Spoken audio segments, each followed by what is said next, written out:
দলের মোট আয় হয়েছে 15,65,94,842। 2024-এর পঞ্জিকা বছরের মোট উদ্বৃত্ত হচ্ছে 10,85,90,019 টাকা, যা ব্যাংকে গচ্ছিত আছে। বাংলাদেশ জাতীয়তাবাদী দল তাদের বার্ষিক আয় ব্যয় প্রতিবেদন, আমাদের দলের মোট আয় ব্যয় এটি সেখানে উদ্ধৃত আছে। দলের মোট আয় হয়েছে 15,65,94,842, আর দলটির ব্যয় হয়েছে 4,80,00,000।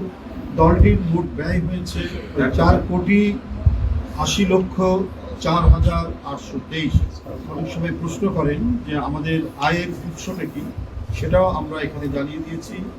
জাতীয় নির্বাহী কমিটির মাসিক চাঁদা, বই পুস্তক বিক্রয়, বিভিন্ন ব্যক্তি ও প্রতিষ্ঠান হতে অনুদান, ব্যাংক হতে অর্জিত সুদ, এটা হচ্ছে আমাদের সোর্স, আমাদের আয়ের সোর্স। আর ব্যয় হচ্ছে আমাদের বিভিন্ন, যেমন ধরুন ব্যক্তিকে আর্থিক অনুদান, বিভিন্ন জেলায় বন্যা কবলিত এলাকায় ত্রাণ বিতরণ, পোস্টাল লিফলেট ছাপানো, বিভিন্ন জনসভা বাবদ, বিভিন্ন আলোচনা সভায় হল ধরা ও অন্যান্য খরচ, পত্রিকায় ক্রোড়পত্র ছাপানো, রমজানি ইফতার মাহফিল ও অফিসিয়াল বিভিন্ন খরচ বাবদ যেটা ব্যয় হয়েছে।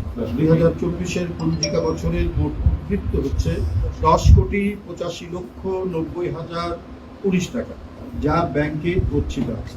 নির্বাচন কমিশনের বিধান অনুযায়ী এটি প্রতি বছর 31শে জুলাইয়ের মধ্যে আমরা দলের আয় ব্যয়ের প্রতিবেদনটি এখানে জমা দেই। এটা বেশ কয়েক বছর ধরে কালার এক্সপার্ট, জর্জ স্যাপ এবং মাইল্ড অন হ্যান্ডস টেকনোলজি সমৃদ্ধ অরিক্স ক্রিস্টাল ওয়াশ আপনার লন্ড্রি এক্সপার্ট। প্রেসিডেন্স যে নজিরটি স্থাপিত হয়েছে তার কোনো ব্যত্যয় হয়নি, সেইভাবেই আমরা এটা দিয়ে আসছি।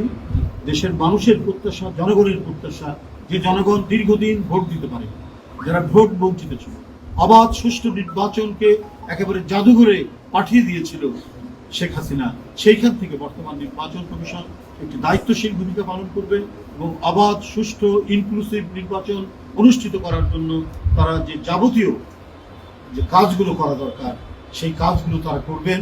এবং এখনো পর্যন্ত সংবিধানে নির্বাচন কমিশনের যে স্বাধীনতা, সেই স্বাধীনতা তারা সেই স্বাধীনতার যে তাদের যে অধিকার যেটা দেওয়া আছে, সেই অধিকার দিয়ে সেই স্বাধীন বিধানগুলো প্রয়োগ করে নির্বাচনকে বানচাল করার প্রতিহত করতে সাহসী ভূমিকা রাখবে বলে বাংলাদেশ জাতীয়তাবাদী দল বিশ্বাস করে।